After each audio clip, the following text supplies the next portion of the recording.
Hi, everybody. Hi.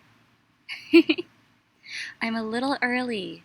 If you're watching this as a recording, we are doing this live. It is almost 1:30, but I am early just so everybody can find the feed. So hello in the future. We're going to wait 5 minutes until we start. So hello. I hope everybody is doing well today. Happy Thursday. I'm going to take a moment just to check and make sure all of this is coming up okay. Let's take a look and see. I hope so. Yes, great. Okay. So welcome everybody. My name is Ms. Alex, and we are doing Kids Art Lab today. If you can hear me, can you give me a little comment and say hello? Hi, Nicole. Hi. Who else is watching today? Who's joining us for some art? Do you guys remember who we're going to be talking about today? I hope you can hear me all right. I'm just going to check and make sure real quick. Let's see. Who's joining us for some art? Yes. Looks like the volume is good. Hello, hello. Yay! Has everybody had a good week so far? Whoop. I hope so. We have. Has anybody tuned in for our story times this week, or maybe the bedtime stories? What you think? Hi, Rowan. Hello. Oh, good. Oh, I'm so glad to hear that, Bertha. Yay. Hi, Krista. Hello. I love Art Lab. Art Lab is something that I've done at my library for how many years? I don't know, 5 years? 6 years? Something like that. Normally just during the summer, it's offered as a weekly class. So we've gone through a lot of artists. But I'm so glad that I can offer this virtually now so we can get even more people. And since these are archived on our YouTube channel, you can go back and rewatch them as well. So if you want to go back and see what we've done so far, if you've missed any of them, please feel free. You can check out our YouTube channel. And we're St. Johns County Public Library on there as well. So all of our art labs should be there. We are archiving as many of the story times as we can on there too. Hi, Sophie. Hi. Okay, so what materials you need today? So you can use anything you would like. But if you have acrylic paint, that's what I'm going to be using today. I've got my canvas ready. But really for the project that we're doing, you can use any type of paper or canvas if you prefer. You can use acrylic paint. I've also got as an option tempera paint. And the artist that we're focusing on today, Alma, she also used, I'm going to have to get up for just one moment. She also used watercolors. So if you have watercolor paints and watercolor paper at home, you can use that too, if you would like. So really, this class and the series in general is designed to use whatever art materials that you already have at home. We want to make it really accessible for everybody. Hi, Tatum. Hello. Yay. Who else is watching with us today? Who's going to do some art? Now, if you'd like to do the art along with me, you can. Otherwise, you can certainly do the art later on. If you do, please, please, please, if you don't mind, post photos, either on Facebook or Instagram, and tag the library so that we can see what you're doing. This is one of the only ways that we can connect right now, which makes me really sad when I think about it, because I miss all of my kids from the library so bad. But I love being able to connect with you virtually like this, and seeing that, that you guys are making stuff too and staying busy and staying creative at home. Makes me so happy. Hi, Lena. Hello. Yay! I loved your pictures from last week, by the way. They were awesome. Last week we did, do you guys remember? Who was here last week? Jackson Pollock, yes. With the splatter painting. That was really fun. So we did a couple different options. for Jackson Pollock's splatter painting. So do you remember we did the liquid chalk and then also like normal paint splattering?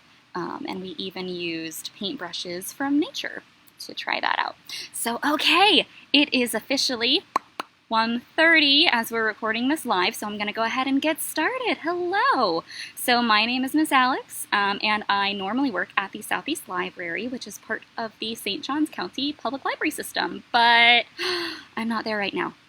I am in my backyard, actually, because all of us are home right now. There's some craziness going on, so we are home and recording all of our programs from home too. Woo! But today we are going to be doing Kids Art Lab. So I'm just going to go ahead and switch over to that screen. So, ta-da! Kids Art Lab. We're learning about Alma Woodsey Thomas today. Has anybody heard of her before? Alma Woodsey Thomas? If you have, please feel free to type that into the comment box below. I hadn't heard of her before, actually. So she is she's brand new to me. Hi. Oh, Bella, hello. Hi, Heather. And hi, all the kids. Hi. Very cool. I fell in love with Alma's artwork when I found it online. It's just so colorful and joyful, and I loved it. So I knew immediately that I wanted to do a class on her. So I hope you all enjoy her artwork as much as I have been. So we're going to go ahead and move forward. So Kids Art Lab, Alma Woodsey Thomas. So this is Alma. She was born in 1891 and she passed away in 1978. So that is 42 years ago she passed away. But Alma was amazing, and you're going to see why in just a little while. Okay, Alma's background. So Alma was born in Columbus, Georgia, so not too far away from us, just a couple of hours north of us. She was the oldest of 4 girls. Can you imagine? So while she grew up in Columbus, Georgia, her family made the difficult decision to move to Washington, D.C., so that's pretty far away. They moved up to Washington, D.C. to get away from racial violence in Georgia. So in the South, it could be a difficult place to grow up if your skin was a different color. Thankfully, it's not like that anymore, but that was one of the issues that Alma and her family faced back then. So as she grew up, they moved to Washington, D.C. She went to school there along with her sisters. And at that time, when she was in school, the schools were still segregated. So that means that depending on the color of your skin, you had to go to a different school from everybody else. So even though that was still the case in Washington, D.C., there were still more opportunities there, further north, for Alma and her sisters than there were in Georgia at the time. That must have been really, really hard for her and her sisters, don't you think? Yeah. So when Alma grew up a little bit, when she was getting ready to go to college, she dreamed of being an architect. She wanted to design bridges. But at that time, women didn't really do that. So instead, she went to college for home economics instead. Home ec. How to cook, how to sew, how to clean, that kind of thing. So she went there. This photo on the right that you'll see is a picture of Alma in front of her work at the Whitney Museum from 1972. So we're going to hear a little bit more about that in just a little while. Unfortunately, I had a really hard time finding any photos of Alma from when she was young. I'm going to have to keep looking, though, to see if I can find something. I couldn't find anything the last couple of days, unfortunately. So Alma went to college, for home ec, but she decided to switch to fine arts. What's fine arts? Artwork. She switched to studying artwork in college instead, and she was Howard University's first fine arts graduate. That's really exciting. So 10 years later, she became the first African-American woman to earn a Master of Fine Arts degree from Columbia University. So not only did she have 1 degree, she had 2 degrees. She had her bachelor's in fine arts, and she had her master's in fine arts. Wow. So during that time, she taught public school. She taught art in public school in the Washington, D.C. area for at least 35 years. Her whole time, she taught art in public school for 35 years. So next time, when you go back to school, make sure to thank your art teacher for teaching you. They are amazing, amazingly creative people. So she continued to paint throughout her life, personally, but she didn't develop the style that she became famous for until after she retired and started at American University. So she retired, she finished teaching public school and retired when she was older, and then she went back to school again to learn more. Isn't that amazing? Ugh. She just continued to learn all throughout her life. So going to American University really changed the way that she looked at art and made art. She came in contact with a variety of artists and who really focused on color and expression. Up until this point, a lot of her artwork was very realistic. We know what that means, right? Like we see something, we paint what it looks like. A lot of her artwork looked like that up until this point. But after she retired and started at American University, that kind of changed a little bit. So we're going to see why. And on the right, again, that is Alma at the opening of her exhibit at the Whitney Museum in 1972. Doesn't she look beautiful? And she's got some of her artwork in the back. It's all black and white in these photos, but wait until you see them in color, okay? So, just to put things into perspective, this is Columbus, Georgia, where that red marker is. And you all know where we are, right? Or at least those of you who are local to me. We are in St. Augustine. So go south and a little bit east or right in this picture, and you will see Jacksonville, and then right below that, St. Augustine. That's where we are. So that really wasn't too far away. But then remember, she moved, so she went to Washington, D.C. So I put the marker on Howard University because that's where she went to college initially. And that is also the university that reached out to her about doing an exhibit after she retired from the school district. So when she went to put together her artwork for Howard University for this exhibit, she decided that she didn't want to put up her old artwork. She wanted to create something new. And that led to this new style. So let's see what that is. This is a photo of Alma inside her studio. So you can see all the paintings that she's got. They look kind of similar, don't they? But they're all a little bit different. And then she's holding some in her hands right there too. Okay. So before we look at her actual artwork, what is abstract art? Because that's what she made after she retired. Abstract art. Have you guys made abstract art before? Jackson Pollock was abstract, so if you guys did some of the artwork from Jackson Pollock last week, that's abstract. So it's art that does not show external reality. It doesn't show exactly what things look like here. So if I wanted to paint a picture of this, I wouldn't paint it exactly as it looks. I wouldn't paint the same shapes. No, instead, abstract art expresses the artist's view of reality through colors and shapes and textures. So you might still get the idea of this. I'll probably include some red and some white, but not necessarily in this shape. Maybe I'll make it bigger, maybe I'll make it smaller, maybe I'll change the shapes around just to make it look different so we can express how we're feeling at the time of making that art. So I'm feeling a little tense or a little angry. My brush strokes might be a little crazy. So anyway, just a little example of abstract art. Now let's look at Alma's, okay? So she said, through color, I have sought to concentrate on beauty and happiness rather than on man's inhumanity to man. She went through a lot of hard things in her life. But when she was making her art, she decided to concentrate and focus on beauty and happiness instead of all the hard things. That's beautiful, I think. Okay, so what medium did Alma use for her artwork? Oil paints, acrylic paints, and watercolor, and graphite. What's graphite? You guys know what that is?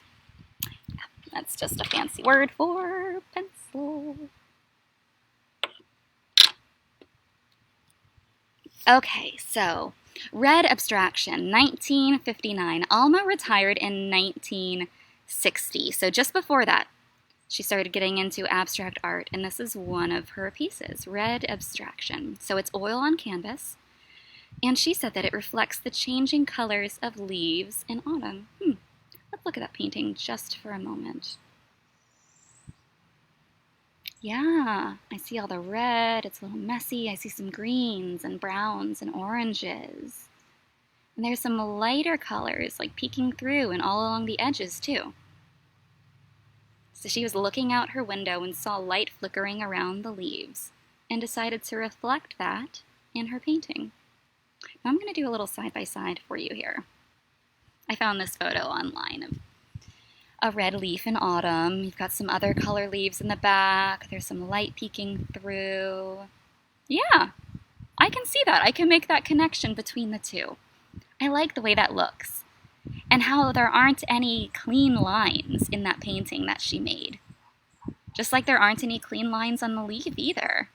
Are they? All those edges of the leaf are really rough. I can see the red abstraction. I can see the leaves. Okay, this one. Iris, tulips, jonquils, and crocuses from 1969. So this one is acrylic on canvas, so that's exactly what I'm going to be using today. I've got some acrylic paint, and I've got my canvas. So this might appear, if you just look at it right now, this might appear spontaneous, meaning that she just saw it and she did it. But it actually took a lot of planning and a lot of sketching. She would go to her canvas and she would sketch things out in graphite or in pencil. And some of the paintings you can still see the pencil on there. So she studied hues and patterns and the movement of flowers in her yard and in her local park to create this painting and many of the other paintings that she drew or that she painted on nature. So I wanted to show you what the irises, tulips, jonquils, and crocuses looked like. This is what they look like in real life. And then on the right-hand side, you can see the painting that she created that she was inspired by, or by the flowers that she was inspired by. What do you think? When I look at these flowers, a lot of them are tall, long. They've got beautiful color that's reflected in her painting as well. But can you imagine a bouquet of them? Are them all laid out? I can see that in that painting. I love the colors that she chose in this one. We've got some different colors of blues, some purples, some pinks, red, orange, yellow. And then you've got all of that white, that light peeking through all of them. I think it's gorgeous. It's kind of like a mosaic almost, don't you think? Okay, the eclipse. What's an eclipse? We had one not too long ago, right? An eclipse. So this painting is also acrylic on canvas, and Alma was captivated by the satellite photos that were taken from space. This is not too long after we started sending people into space, and they actually touched down on the moon as well. So Alma loved all of those photographs that were being sent back to Earth that were taken by satellites out in space. And she even started a whole series of paintings called space paintings. And this is one of them. This is probably one of her most famous paintings. So the eclipse. Now let me show you why, okay? Why it looks like this. So that's an illustration of an eclipse. So an eclipse is when we have the sun in the background. So you see the glow from behind that circle, that's the sun. And that circle in front of us, in this case, is the moon, and then the Earth. We're viewing it. We see the moon, which is blocking out a big portion of the sun, so we get that glow that comes out on the side. And if you look really closely at this picture on the left, you can see all of those shapes. You can see more circles than just that one in the center. Now, can you see that reflected in this painting that she made? I certainly can. But I love that she didn't focus just on black and on the yellowy orange from that glow. She decided to use more colors. She used that dark blue in the center, and then you've got different colors radiating out from there. I also like that it's not exactly in the center of the canvas. It's off-center. Gives it a little more interest. What do you think? Do you like this one? Another quote from Alma: "Through my impressions of nature, I hoped to impart beauty, joy, love, and peace." I can see that. Definitely. Sometimes we use painting to get out tough feelings, don't you think? I'm sure Alma painted sometimes when she was feeling frustrated. But she took that frustration and she channeled it into color and reflected joy, beauty, love, and peace into her artwork, so that when other people looked at it, they might feel that way too. So, Apollo 12 Splashdown from 1970. Now let's look at this. It doesn't look like the other ones so far, although the technique is similar. You've got those brush strokes that are really close together. They've still got that white peeking through. You've got some different colors and some different shapes reflected here. So this one is, again, acrylic on canvas, and it depicts the splashdown of the Apollo 12 mission. So she said about these missions, she said, "These phenomena set my creativity in motion." She was inspired by the space missions, and her brush strokes in this one especially depict movement and rhythm. So if you look really closely, you can even imagine these brush strokes moving. What do you think she's trying to show us in this painting? She gave it the title Apollo 12 Splashdown for a reason, right? Let's see what that looked like. That's a photo from the Apollo 12 Splashdown. So Apollo 12 was the second mission to the moon where astronauts actually set foot on the moon. I believe it was the 6th mission to space, but only the 2nd to touch down on the moon. And when it came back to Earth, this is what happened. It splashes down in the ocean, in the Pacific Ocean. Yeah, hitting the ocean. So do you see that in the painting? So I'm thinking in the background here, it almost looks like a sunset. All of those colors. Those are the colors that I associate with a sunset. And then on the bottom, you've got the ocean, and you can kind of see with the movement on the very top of that wave, like a splash. And the darker pinks, kind of oranges that are in the top portion of the painting, they look like the parachute, don't they? Yeah, isn't that neat? I think that's so cool. Wow, do you see it now? Yeah, it's splashing up. So cool. Okay, Orion, 1973. So do you all know what Orion is? It's okay if you don't. I'll show you in a second. So this one is oil on canvas, and it is another one that's part of the space painting series. Although initially it doesn't exactly look like something from space, does it? I wonder. So this shows the flickering quality of stars and using red as strength. Interesting. Because when I think of space, a lot of the time I think of dark colors, don't you? But she went with this really strong red. And her brush strokes are a lot closer together in this painting than they were in some of the other ones, but you can still see some of that light peeking through. So if I blink at it when I look at it, yeah, it does look like they're flickering.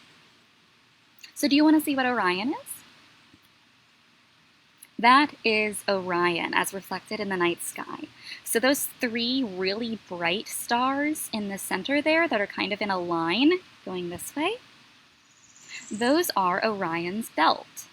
So those are the ones that you can most often find in the night sky, and from there you can find the rest of Orion. So then you have his legs and his chest. He's holding his arm out like that. Can you see it in the stars? I can kind of see that feeling and that effect in Alma's painting on the right. But it's a little different, obviously, because it's abstract. I like what she did with it. Okay. And the last painting of hers that we're going to look at today is the Grassy Melodic Chant from 1976. So Alma painted this in acrylic on canvas, and it was part of the music series. So she did a series of paintings that focused on music. So that's where you get the melodic chant from. So and near the end of her life, because remember, she passed away in 1978, so it wasn't too long after she painted this one. Near the end of her life, she decided to focus generally on using one color for each canvas. So even though she's using, sorry, I had a bug on me. Even though she's using just one color on this canvas, you can still see a lot of movement and a lot of interesting shapes, right? Maybe you should try this sometime. So she painted in this one the effect of light and atmosphere on nature. So grassy melodic chant. So can you imagine a big grassy field and the wind whipping through the long, tall grass and all the different shapes that they might make? And maybe the sound? Could it sound like music? I think so. I think if we listen hard enough, we could. So you've got not only all of the broken up shapes in here. I see squares and rectangles and triangles, all different shapes. You've also got some round shapes. So we've got some curves that are surrounding different areas there. I love the shapes that she chose to use in this painting. It is calming to look at, isn't it? But at the same time, I can imagine that movement through the grass when I'm looking at it. I like this one a lot. Yes, oh, I love that. It's like she painted the vibrations of music. Yes. Oh, that's beautiful. So another quote, we'll end with this quote from Alma before we move on to our project. One of the things we couldn't do was go into museums, let alone think of hanging our pictures there.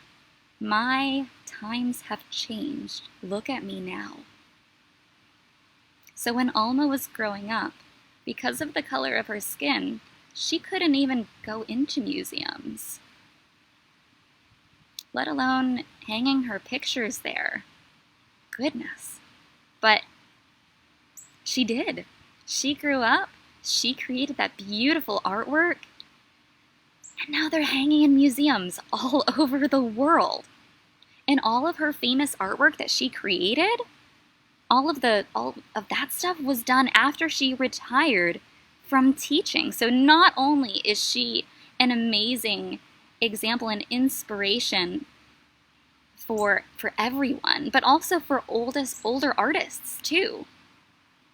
So you might think, parents, caregivers who are watching, you might think that you're too old to do something new, but you're really not. Look at what Alma did. So, one of the books that features Alma that we have at our library is Little Leaders, Bold Women in Black History. Now, since you can't get them from the library, the physical library right now, it is available on Overdrive/Libby. Overdrive is on the computer, Libby is on your phone or on your tablet. So you can download either the ebook or the audiobook of Little Leaders, Bold Women in Black History. And this is Alma's picture from Little Leaders. I love those illustrations. And look at that. Do you remember which painting that is that they showed behind her? Yep, the eclipse. So like I said, that is definitely one of her most famous paintings. And it's got a quote right there on the bottom. Color is life. We also have a biography on Alma Woodsey Thomas available through Hoopla.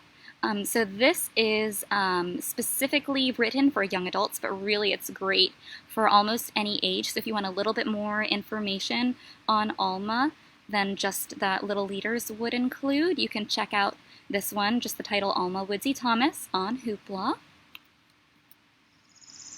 Or if you would like a little kid biography, you could check out our database, Kids Info Bits. That's available on our website under e-library. You just need your library card number to access it. And they have a short biography on her if you want even more information. Okay, so let's make some art. What are we going to make today? Nature-inspired abstract art. So I fell in love with the eclipse. I really liked the shapes and the colors and the textures that were in that one. So I'm going to have that in the back of my mind when I am painting this. But really, you can paint anything that spoke to you. So go, if you're watching us after the fact, or if you're going to make your art after this, go back in the video and look at those paintings that she made and see which one speaks to you the most. Maybe you can take some colors or some ideas that you see in that painting and make your own. Okay, so let's see. I'm going to go ahead and switch over again so that you can see the whole screen. Here we go. And do you hear that train in the background? I'm going to scooch this over so that you can see my whole canvas. Wonderful. Now I am going to be using acrylic paint. So I've got all my different colors here. And if you don't have acrylic paint at home, please feel free to use other paints. You can use watercolors. Obviously, this one is really well used at my house. We love watercolors. They're really great to just pull out with the kids and use it quickly. They're easy to clean up. Or you can use washable tempera.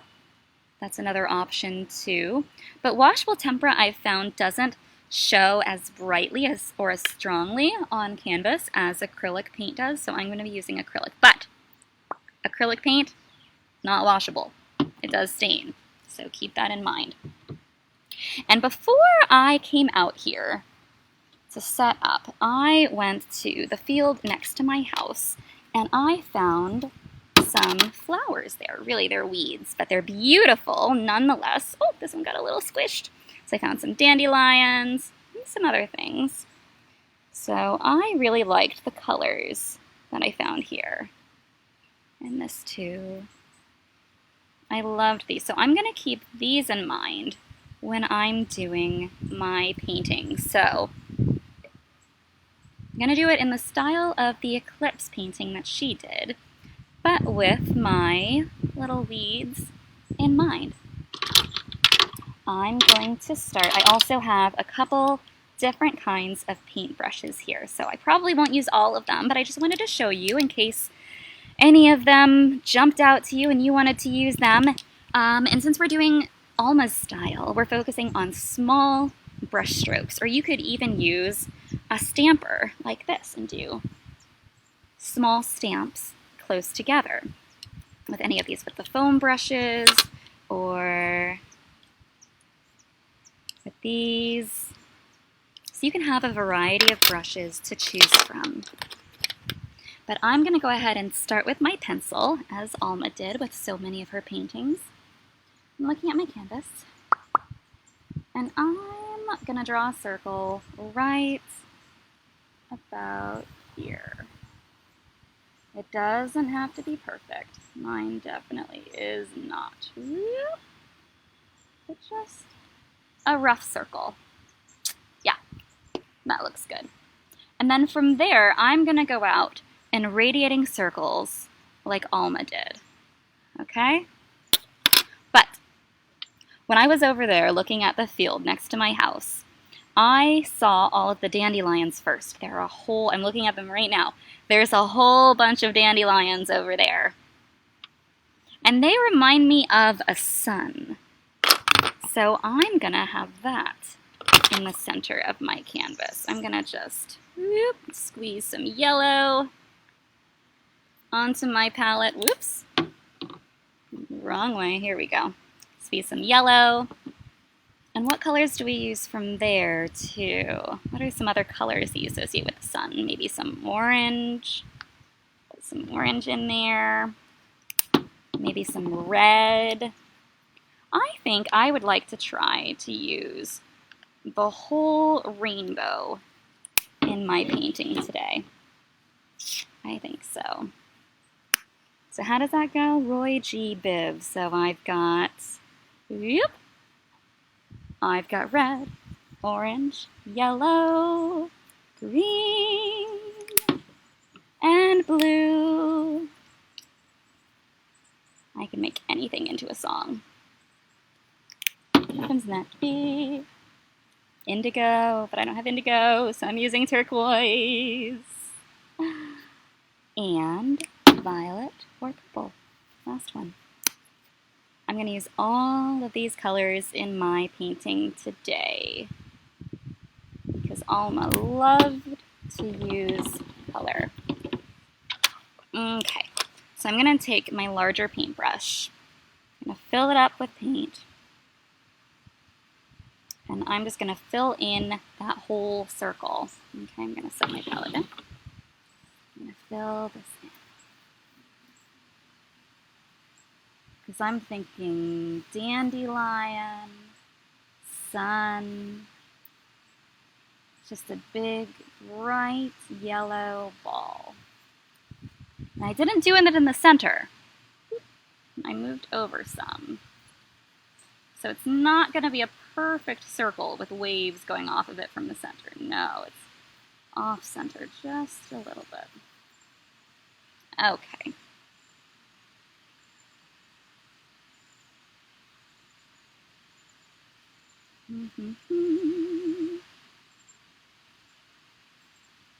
When I'm done, I may go back in for a second coat just to cover up those pencil lines that you see there.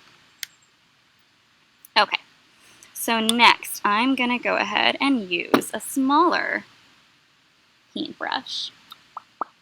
And I'm going to hop over to orange.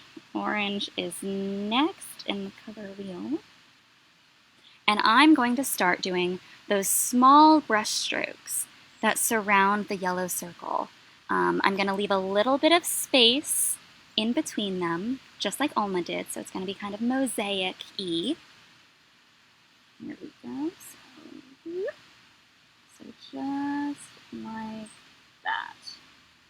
And I wonder if I can... Remember she said that she painted with a rhythm, so bump, bump, bump. Get a little more paint. And if you have more time or if you like to dedicate a little bit more focus to your painting, you can definitely sketch all of this out beforehand and then go ahead and fill in the colors. Kind of like a paint by numbers even. If you want to turn it into that, you certainly can. But I'm just doing this a little freehand, a little rough. But if you like, you can be as precise or non-precise like me as you would like.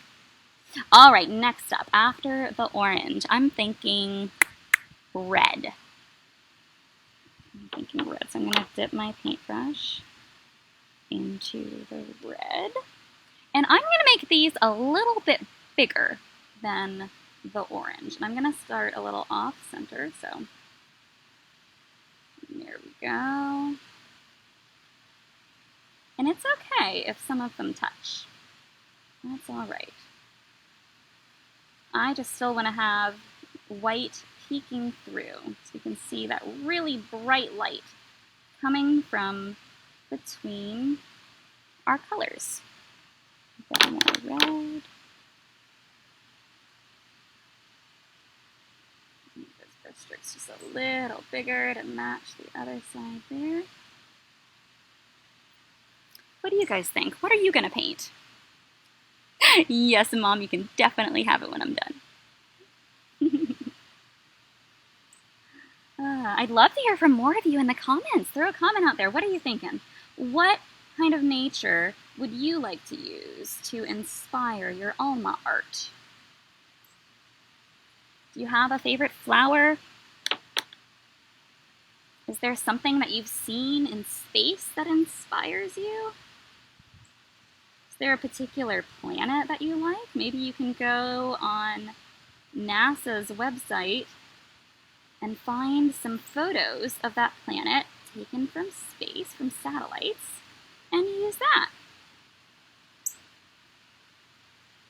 Yeah, I am liking how this is going. What do you think? All right, add a little bit more there. Oh, you know what? One thing that I did forget today was a water cup. So I'm going to go ahead and fix that. Okay. And we have to make it work. We make it work. Use my water bottle.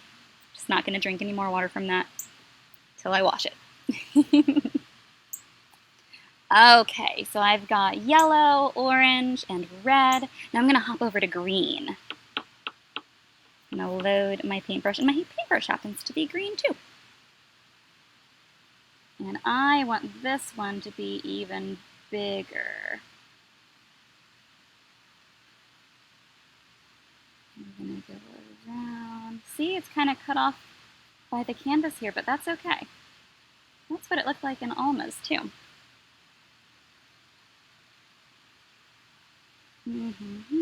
These ones are a little more blocky than my other ones were. They're almost like a rough square instead of more rectangular like those other ones were. Some more. I'm leaving a little more space. Whoops. Leaving a little more space in between these than I was initially for the other ones. So I'm going to say there's more light peeking through these than there were immediately around my sun / dandelion. Nice. And then I'm going to add one more green. So I've got some space up here. So I'm going to add a big green brush stroke right there. Yes. That looks good. Okay, get my towel. Dry off my brush. What color should I use next? Any suggestions? Yeah, oh, I see. Yes, some people have chimed in. Okay, the beach. Oh, I think the beach would be great to be inspired by. What colors do you think of when you think beach? Blues and whites. Some sand. Maybe a sunset too. Could throw in some purples. Or, oh, a bunch of lavender would be perfect for the style. Yeah, that makes me think of Alma's artwork that had the petals, kind of. Like it was vertical, and you had the lines coming down. That, but think field of lavender. I can smell it even. Oh my goodness. Okay, I'm going to switch to blue. It's like bright blue color. And I'm going to do longer ones now.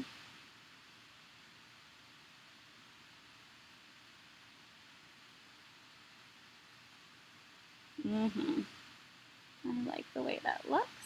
I'm going to go up to the edge of the canvas there. What else, guys? What else do you think you might make today? Which of those paintings of Alma's did you like the most, and why? Feel free to chime in. Please, please remember, if you do any artwork based on Kids Art Lab, please go ahead and tag the library in your work so that we can see what you're doing at home. We miss seeing you in person every day, and we'd love to see what you're doing at home. Oh, yeah, kind of looks a bit like traditional Aboriginal art. Yes, because they did a lot of dots, kind of like pointillism, right?